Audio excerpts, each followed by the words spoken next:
The rain fell hard on the broken streets of Seoul. It was the kind of rain that made everything look gray and sad. The buildings that once stood tall were now just piles of stone and metal. The war had ended 2 years ago, but the city still looked like a wounded animal trying to heal. Do-hun walked through the empty streets with a small bag on his back. He was only 8 years old, but his eyes looked much older. He had seen too many things that a child should never see. His parents were gone. His home was gone. Everything he knew was gone. But Do-hun was still here, still walking, still alive. He lived in an old building that used to be a school. Many other orphans lived there too. The adults who took care of them were kind, but there was never enough food, never enough blankets, never enough anything.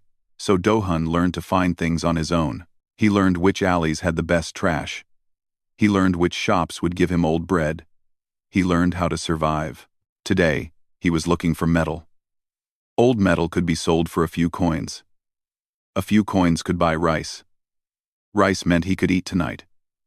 It was simple. It was hard. But it was his life now. Do-hun turned into a narrow alley between two broken buildings. The rain made puddles everywhere, and he had to jump over them carefully. His shoes had holes in them, and wet feet meant cold nights. He could not afford to be sick. Then he heard something. It was a soft sound, like breathing, but not normal breathing. It was rough and painful. Someone was hurt. Do-hun stopped walking. He should run away. That was the smart thing to do. In the broken city, there were many dangerous things. Bad people, wild dogs, and sometimes there were aliens. The aliens had come from the stars 3 years ago. They looked like dragons from the old stories. They had scales and wings and could breathe fire. They were beautiful and terrible at the same time. They came to take the Earth, but humans fought back. The war was long and bloody. Many people died. Many aliens died too. In the end, the aliens lost. They went back to the stars. But some of them stayed behind. Some of them were left behind. Do-hun knew he should run, but his feet did not move. The breathing sound was so sad, so lonely. It sounded like how he felt every night when he thought about his mother. He walked forward slowly. His heart was beating fast. His hands were shaking. But he kept walking. Behind a pile of broken wood and metal, he found her. She was a dragon woman. Her skin was covered in scales that looked like they were once beautiful blue, but now they were dull and gray. She had 2 small horns on her head and a long tail that was wrapped around her body. Her wings were folded against her back, but one of them was clearly broken. It bent in a way that looked very painful. Her eyes were closed. Her breathing was rough. She was hurt badly. Do-hun stood there, frozen. He had never been this close to an alien before. During the war, he had only seen them flying in the sky, breathing fire, destroying buildings. They were monsters. They were the enemy. They killed his parents. He should hate her. He should run away and tell the soldiers. They would come and take her. They would probably kill her. That was what happened to aliens now. That was what they deserved. But Do-hun did not move. He looked at her face. Even though she was an alien, he could see pain there. He could see sadness. He could see loneliness.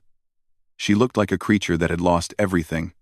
Just like him. The dragon woman opened her eyes. They were golden, like the sun.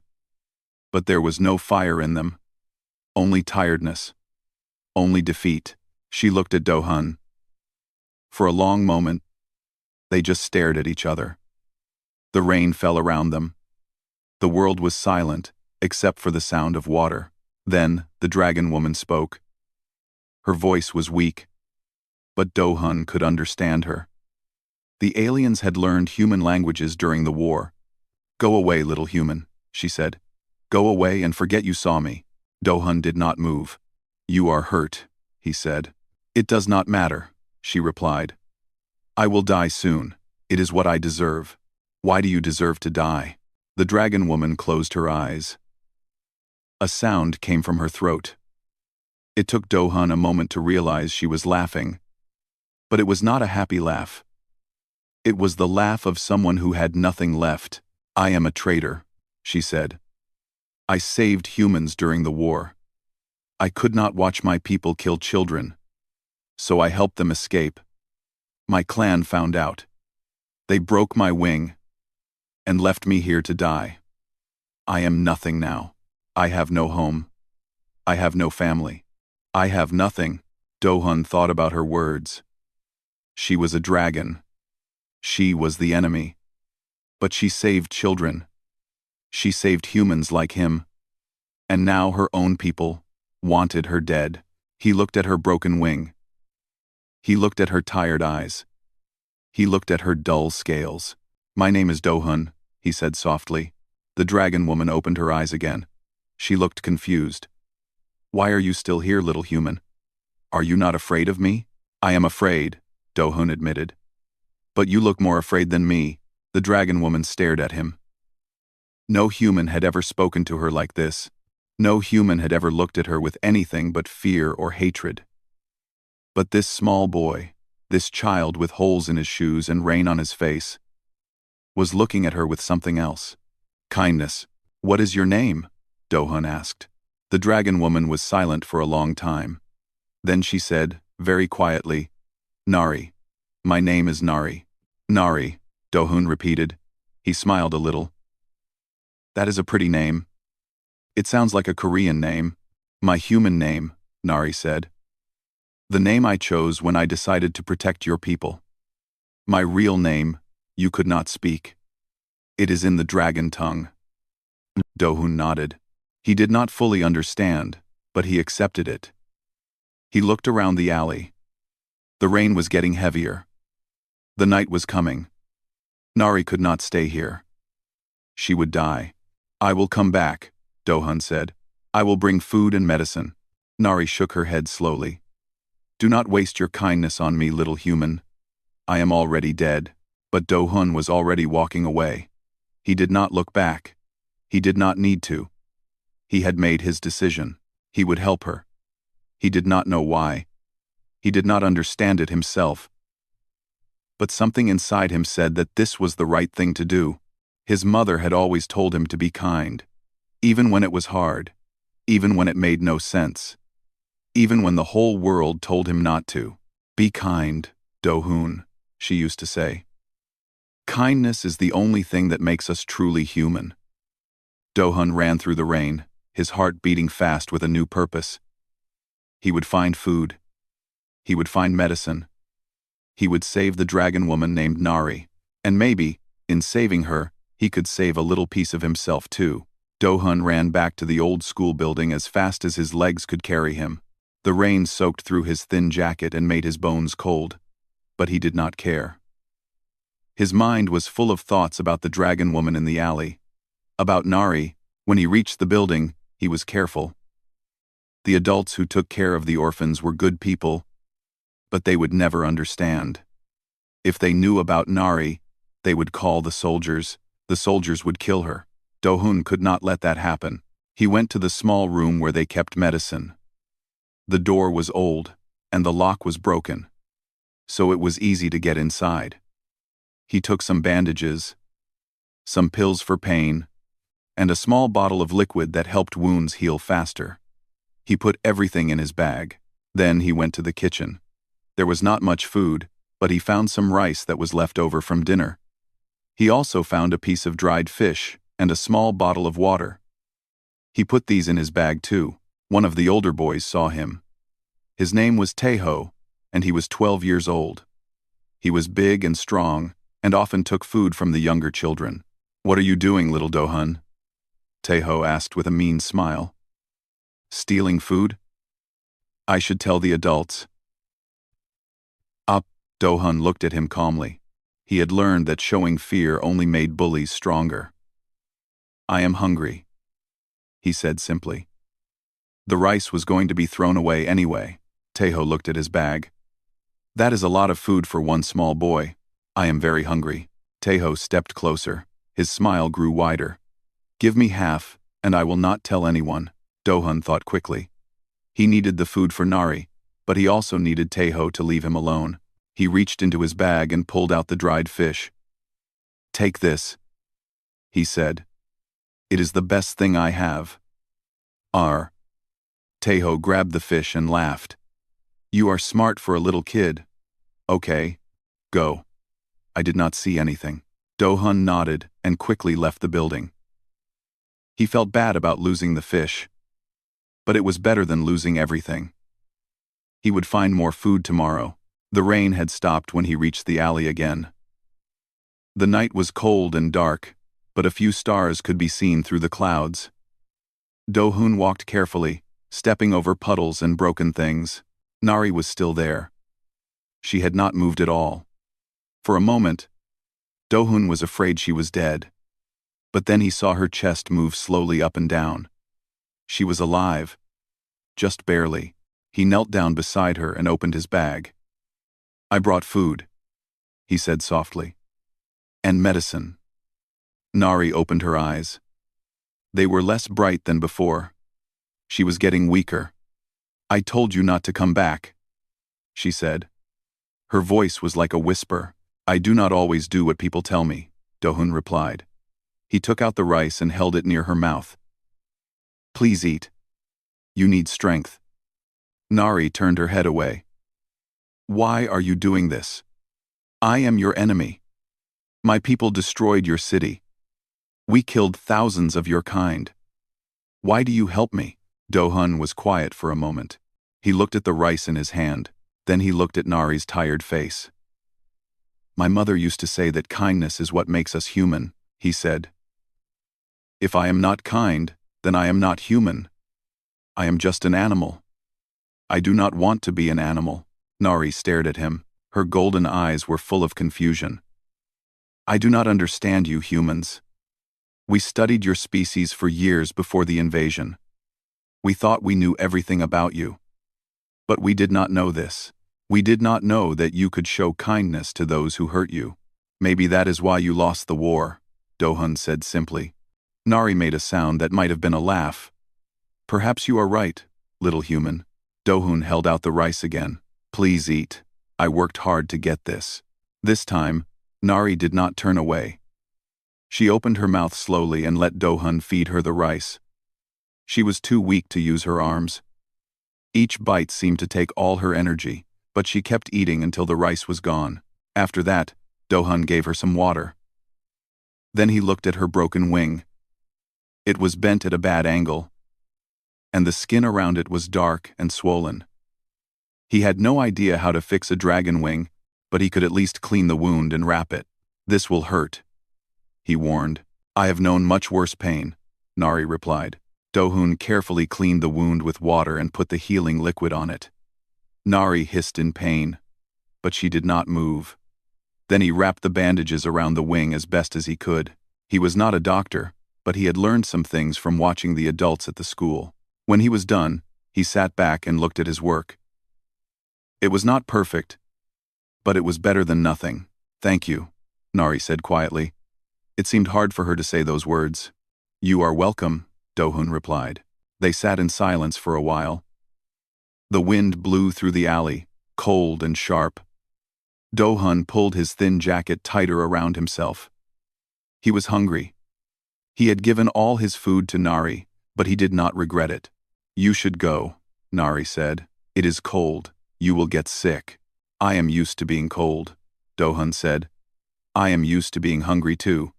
I am used to being alone." Nari looked at him with her golden eyes. "You are an orphan," she said. It was not a question. "Yes. My parents died in the war. A bomb hit our house.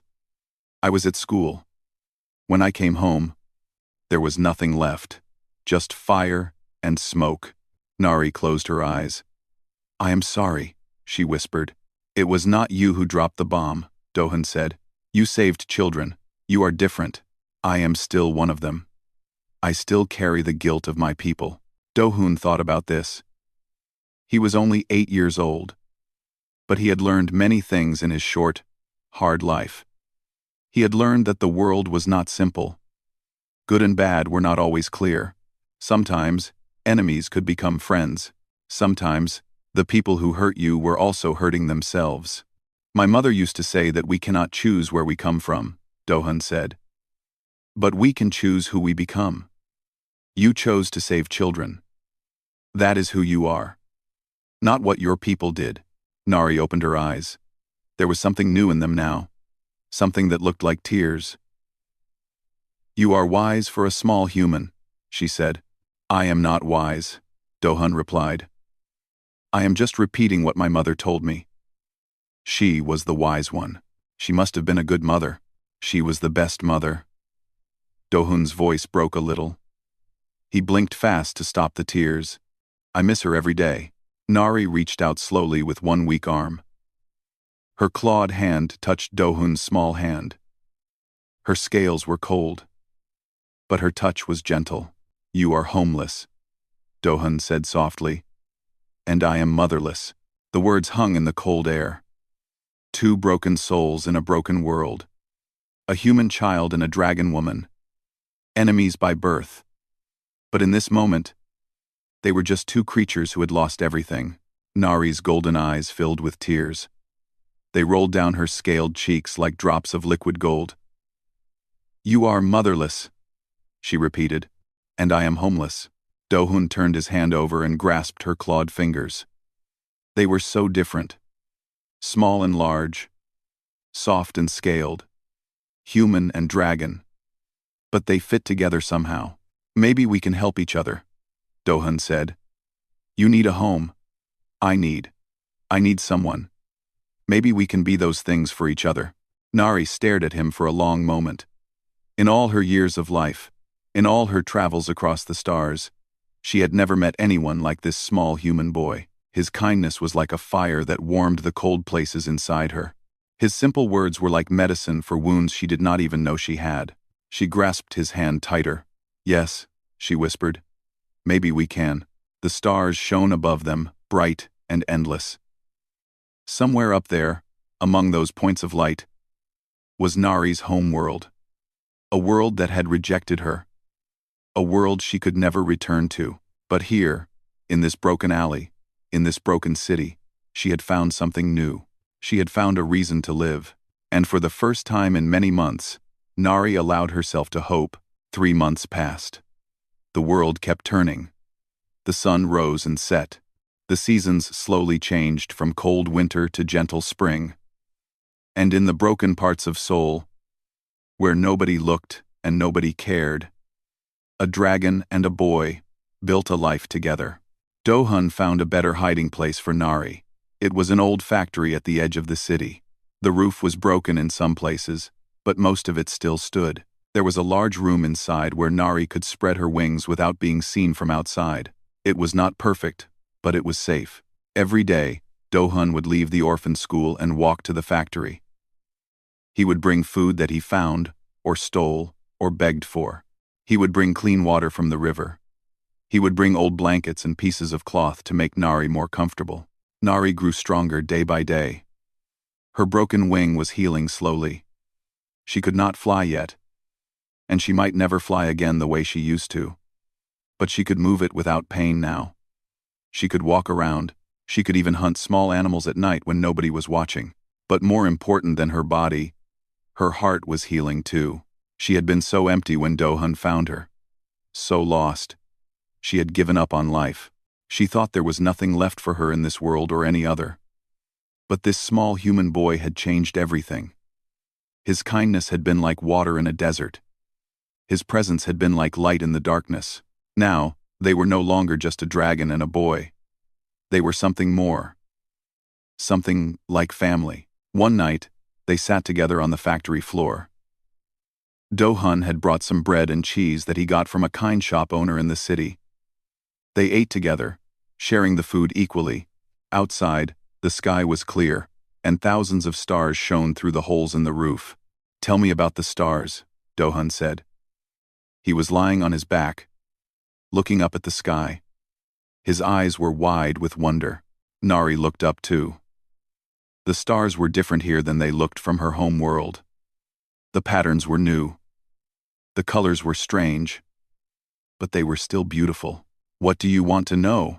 She asked. Everything. Dohun replied. Where do you come from? What is it like? Are there other worlds with people like you? Nari smiled. It was still strange for her to smile. Her face was not made for human expressions, but she had learned. For Dohun, she had learned many things. I come from a world called Arian, she said. It is very far from here. So far that if you started walking today, you would walk for 1,000,000 lifetimes and never reach it. 1,000,000 lifetimes?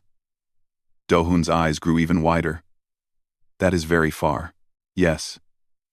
But we have ships that can bend space. They can make a long distance short. That is how we came to your world. Why did you come here? Why did you want to take our world? Nari was quiet for a moment. This was a hard question. The answer was complicated, but Dohun deserved the truth. My people are very old, she said. We have lived for thousands of your years. We have traveled to many worlds. We believe that we are the greatest species in the universe. We believe that other species are below us, like insects. Like ants? Dohun asked. Yes, like ants. We did not think humans were important. We thought we could take your world and use it for ourselves. We did not think you would fight back. We did not think you could fight back. But we did, Dohun said. There was pride in his young voice. Yes, you did. Nari shook her head slowly. We had better weapons, better ships, better soldiers. We should have won easily. But we did not understand something about humans, something that made all the difference. What was it? Nari turned to look at Dohun. The starlight made his small face glow. He looked so young, so innocent. But she could see the strength inside him. The same strength that had saved her life. Hope, she said. Humans have hope. Even when everything is lost. Even when there is no reason to keep fighting. You still hope. You still try. My people do not have this. When we face a battle we cannot win, we give up. We accept defeat. But humans, you never give up. You always believe that tomorrow can be better than today. Dohun thought about this. Is that why you saved the children during the war? Because you saw hope in them? Nari nodded slowly. I was leading an attack on a small town. My soldiers were killing everyone. Humans were running and screaming. I saw a building on fire. I heard crying inside. I went to look, and I found a room full of children. They were so scared. They were holding each other and crying. Her voice became soft. Her golden eyes looked far away, seeing things that only she could see. One of them looked at me, she continued. A small girl. She was maybe your age. She was so scared that she could not even cry anymore. But then, she smiled at me. She smiled at the monster who was burning her world, and she said, Please do not hurt my friends. Tears ran down Nari's scaled face. In that moment, I understood. I understood what my people had failed to see. You humans are not insects. You are not below us. You are something special, something that the universe has never seen before. A species that can show kindness even to their enemies. A species that can hope even when facing death. Dohun moved closer to Nari. He put his small hand on her arm. What happened to the children? I saved them. I carried them out of the fire. I hid them until the attack was over. I kept them safe. Nari closed her eyes. But my soldiers saw me. They reported me to the clan leaders. After the war ended, they caught me. They said I was a traitor. They broke my wing and left me here to die. To them, I was worse than a human. I was a dragon, who had forgotten what it meant to be a dragon. But you did not forget, Dohun said firmly. You remembered what it meant to be good. That is more important. Nari looked at him. This small boy, this orphan child, had more wisdom than the oldest leaders of her clan. He understood things that her people had forgotten long ago. You know, she said slowly. My people do not have a word for hope. We do not have a word for mercy. We do not have a word for kindness to strangers. These ideas do not exist in our language. That is very sad, Do-hun said. It is. I never realized how sad until I met you. Nari gently put her clawed hand on Do-hun's head. You have taught me more in 3 months than I learned in 300 years of life. Do-hun smiled up at her. And you have taught me about the stars. I think that is a fair trade. Quote, they both laughed. It was a strange sound, a human laugh and a dragon laugh, mixing together in the night air. But it was also beautiful. It was the sound of 2 broken creatures becoming whole. The spring wind blew through the old factory, carrying the smell of flowers from somewhere in the distance. Life was returning to the city. Life was returning to them. Nari looked up at the stars again. Somewhere up there, her clan was probably still hunting for her. They would not give up easily. Dragons never forgave traitors. One day, they might find her. But for now, in this moment, she was happy. She had a home. She had a purpose. She had a strange, wonderful little human who called her family. And for the first time in her long life, Nari understood what it truly meant to be alive. Do-hun, she said softly. Yes? Thank you for finding me, for saving me, for teaching me how to hope. Do-hun leaned against her warm, scaled body. He was getting sleepy. The bread and cheese sat comfortably in his stomach. He felt safe. He felt loved. You are welcome, he whispered. And thank you for being my family. They stayed like that. Together. As the stars wheeled slowly above them. A boy and a dragon. An orphan and a refugee. 2 creatures from different worlds, bound together by something stronger than blood or species or history. Bound together by love. Summer came hot and heavy over Seoul. The sun burned down on the broken streets, and the air was thick with heat. But inside the old factory, Nari and Do-hun were cool and comfortable. They had made the place their true home now. Nari had decorated the walls with strange symbols from her home world. She told Do-hun they were prayers for protection. Do-hun had brought old books from the city library. He was teaching himself to read better, and sometimes he would read stories out loud to Nari. She especially liked the old Korean stories about dragons. She said they were funny because they got so many things wrong about her people. They were happy. For the first time in both their lives, they were truly happy. But happiness, as Do-hun had learned, never lasted forever. It was a hot afternoon when everything changed. Do-hun was at the orphan school, eating lunch with the other children. He had made a few friends there now. A girl named Yuna, who liked to draw pictures. A boy named Minho who knew many jokes. Life was getting better for him. Then he heard the sound. It was a deep, loud roar that shook the ground. The children screamed and ran for cover. The adults shouted for everyone to get inside. Do-hun looked up at the sky, and his blood went cold. Dragons. 3 of them. They were flying over the city in a triangle shape. Their wings blocked out the sun. Their scales shone like armor. They were bigger than Nari, much bigger, and they looked angry. Do-hun knew immediately why they were here. They were looking for Nari. Her clan had found her. He ran. He ran faster than he had ever run before. His lungs burned. His legs screamed in pain. But he did not stop. He had to reach the factory. He had to warn Nari. The streets were filled with panic. People were running everywhere. Soldiers were shouting orders. Sirens were screaming. The city had not seen dragons since the war ended. Everyone had thought they were gone forever. Do-hun did not care about any of it. He only cared about Nari. He reached the factory just as the 3 dragons landed in front of it. The ground shook when they touched down. Dust and dirt flew everywhere. Do-hun had to cover his eyes. When he could see again, he saw Nari. She was standing at the entrance of the factory, facing the 3 dragons. She looked so small compared to them. So weak. Her wing was still not fully healed. She could not fight. She could not run. The largest dragon spoke. His voice was like thunder. Nari of the Blue Scale clan. We have found you at last. You have shamed our people. You have betrayed our blood. The punishment for your crime is death." Nari stood tall. Her golden eyes did not show fear. "I did what was right," she said. "I saved innocent lives. If that is a crime, then I accept my punishment. You saved humans."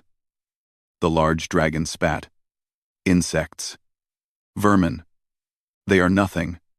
Their lives are worth less than the dirt beneath our feet." "You are wrong," Nari said calmly.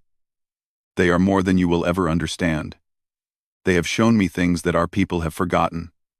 Kindness. Hope. Love. Things that make life worth living." The three dragons laughed. It was an ugly sound, like rocks grinding together. "She has gone mad," one of them said. "Living with the insects has broken her mind. Then we will end her suffering," the large dragon said. He took a step forward. Fire began to glow in his throat. "Prepare to die, traitor." That was when Dohun stepped in front of Nari. He stood between her and the three massive dragons. He was so small, so young, a tiny human child, facing monsters that could destroy buildings with a single breath. But his eyes were steady. His hands were not shaking. "No," he said. His voice was firm. The dragons stared at him. For a moment, they seemed confused. They had never seen anything like this before. A human child, standing against them, without fear.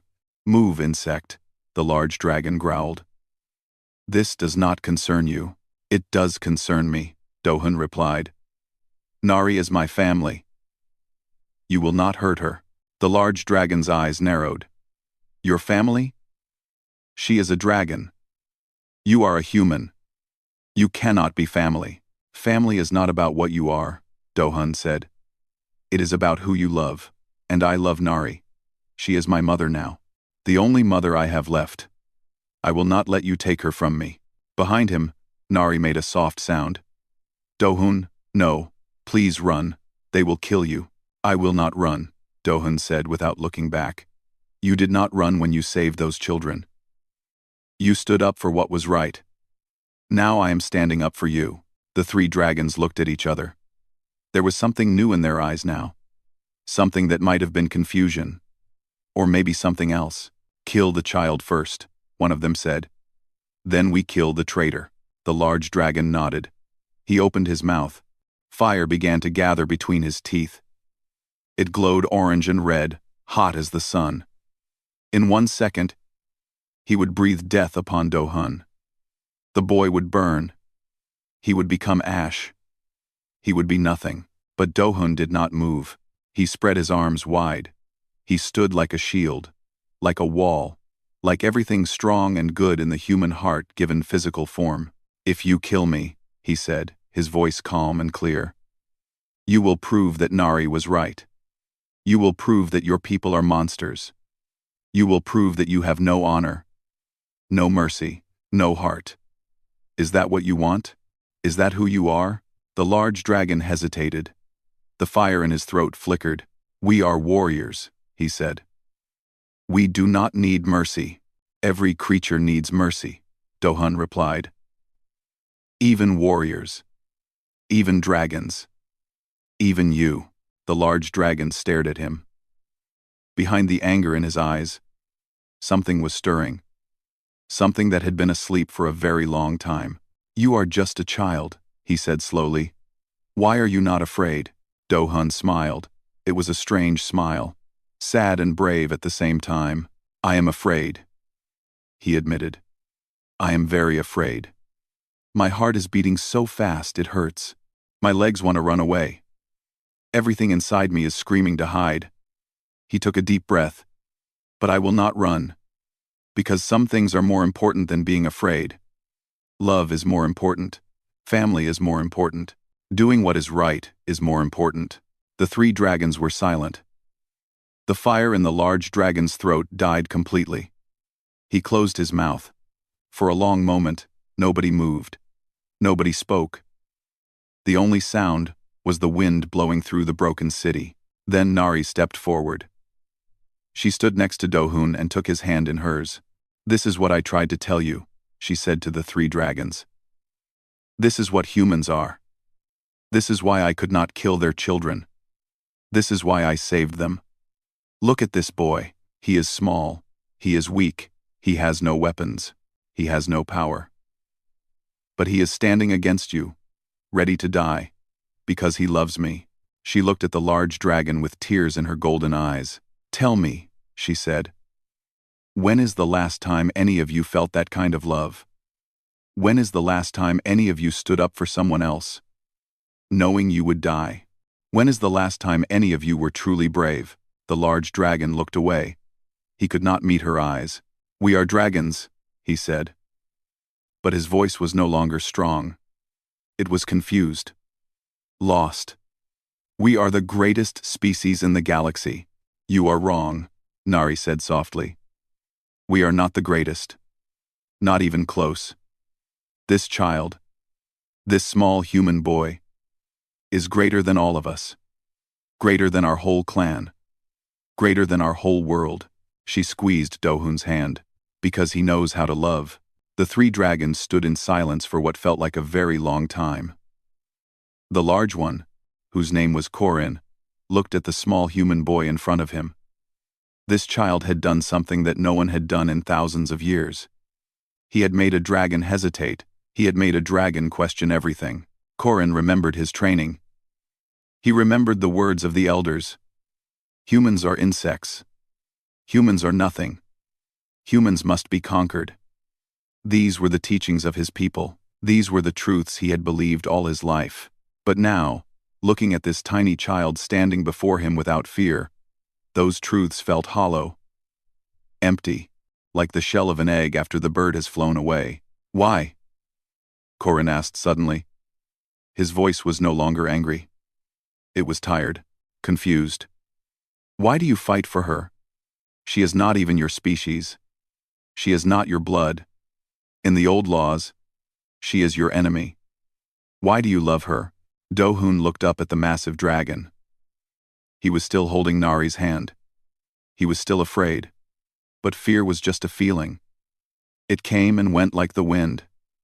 What stayed forever was love. I do not know why, Do-hun said honestly. I just do. When I found her in the alley, she was hurt and alone. Just like me, we were both broken. We both had nothing. But together, we became something. We became family. He looked at Nari with a small smile. My mother told me once that love does not need a reason. It just is. Like the sun rising. Like the rain falling. Like breathing. It just happens. And when it happens, you must hold on to it.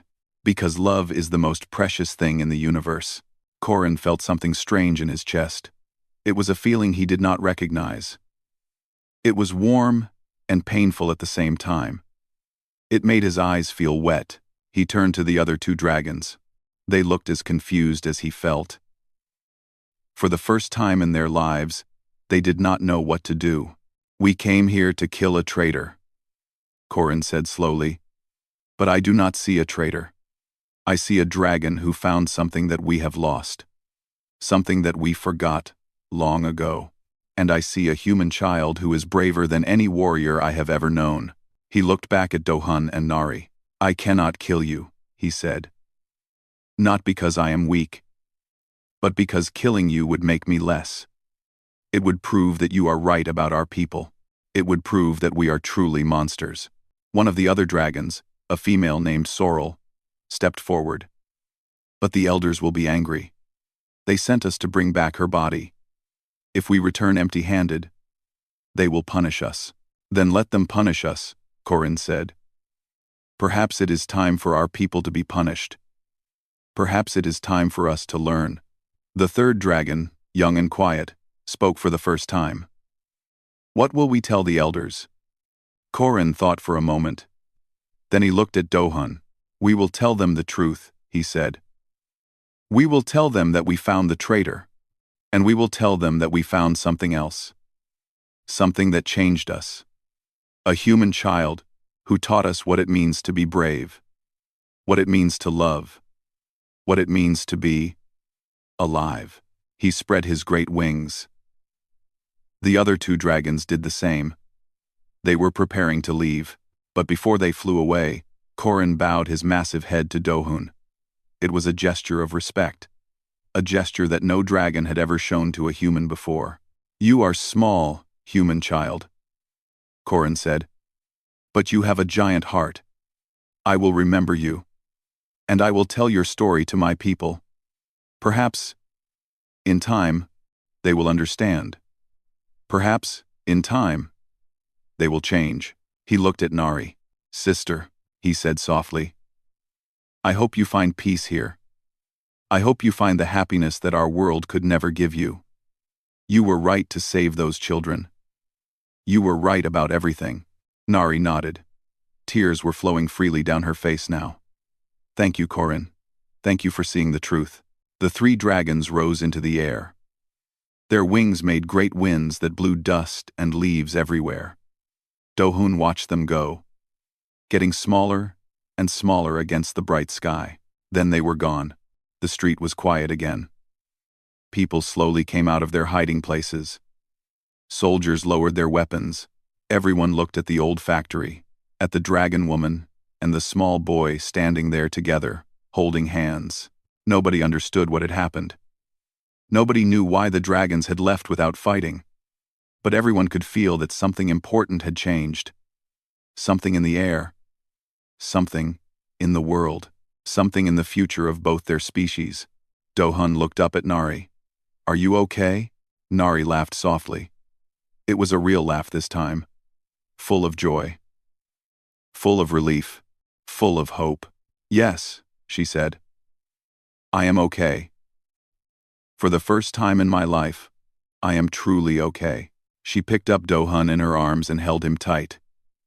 He wrapped his small arms around her neck. They stayed like that for a long moment, just holding each other. The sun began to set. The sky turned orange and pink and gold. It was beautiful, like a painting, like a promise. That night, Korin and his two companions flew back to their ship, far above the earth. They traveled through the black space between stars. They returned to their homeworld of Arion, and they told their story. They told the elders about the traitor Nari. They told them about the small human boy who stood against three dragons without fear. They told them about the love they had seen, the bravery, the hope. The elders did not believe it at first. They thought Korin had gone mad like Nari. They threatened to punish him for failing his mission, but Korin stood firm. And slowly, other dragons began to listen. They began to wonder. They began to question the old teachings.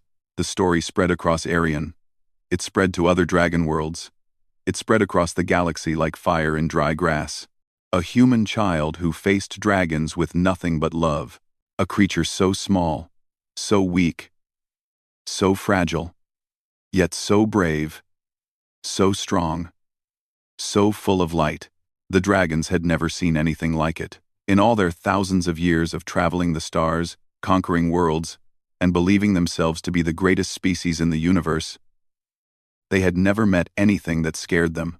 Until now, because the boy had shown them something terrifying. He had shown them that strength was not about size or power or weapons. It was about what you were willing to die for. It was about what you were willing to live for. And humans, these tiny insects they had tried to conquer, had more of that strength than any dragon ever would. Back on Earth, in the rebuilt city of Sol, Dohun and Nari lived together in peace. The human government learned about Nari. At first, they wanted to take her away for study, but Dohun fought for her. He told everyone who would listen about what she had done, about the children she saved, about the love they shared. In the end, the government let her stay. She became the first alien to live freely among humans.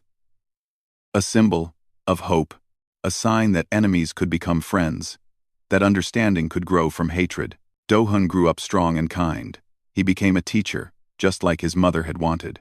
He taught children about the stars, about other worlds, about the dragon woman who had become his family. And Nari, the homeless dragon who had lost everything, found that she had gained something far more precious. A home, a son, a purpose.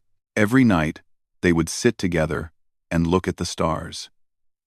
And Nari would tell Dohun about the worlds out there, about her people, about the changes that were slowly happening because of one brave boy and one act of love. The galaxy was big. It was old. It was full of wonders and terrors. But on one small world, in one small city, there was a light. A tiny, precious light that shone brighter than any star. The light of a boy who had held a dragon's hand and refused to let go. The light of hope. And that light, once kindled, could never be put out. Not now. Not ever.